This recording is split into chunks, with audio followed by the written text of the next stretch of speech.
I caught my sister stealing from my wedding fund, so I made sure her own wedding had some unexpected surprises. For 3 years, I'd been saving every dollar from my part-time job at the campus bookstore. $2,200 hidden in a shoebox under my bed, enough for the simple ceremony Garrett and I dreamed of. We weren't asking for much, just our families, a small church, and a reception at the community center. That's when I found the shoebox ripped open, bills scattered everywhere. Half the money was gone. I confronted my sister immediately. She was sprawled on her bed, painting her nails the same shade of red as the designer dress hanging in her closet, the one that cost exactly $1,100. "Where's my money?" I asked, holding the destroyed box. She didn't even look up. "I borrowed it. You'll get it back." "Borrowed it? For what?"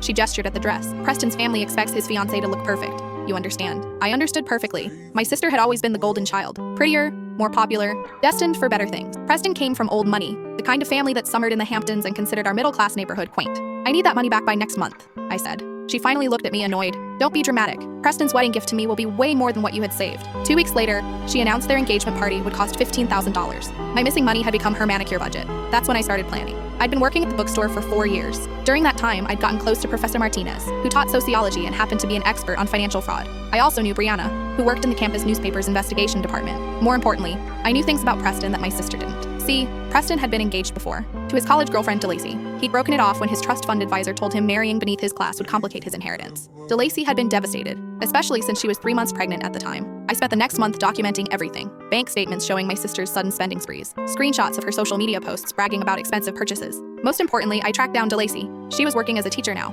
raising Preston's 4-year-old son, Xander, alone. Preston had never acknowledged the child or paid support, despite his family's wealth. DeLacy had been too heartbroken and intimidated to fight back. "He made me sign papers," she told me over coffee, said if I ever contacted him or his family, he'd destroy my career. I showed her the engagement announcement. Her face went pale. "He's getting married? Next month. But I think his fiancée deserves to know who she's marrying." The wedding was everything my sister had dreamed of. 300 guests, ice sculptures, and a 7-tier cake that cost more than my college tuition. I watched from the back, wearing the simple dress I'd bought with the remaining money from my fund. During the reception, the DJ made an announcement. "Ladies and gentlemen, we have a special surprise for the happy couple." The lights dimmed. On the massive projection screen usually reserved for wedding photos, a new image appeared. DeLacy, holding 4-year-old Xander, who had Preston's distinctive green eyes and cleft chin.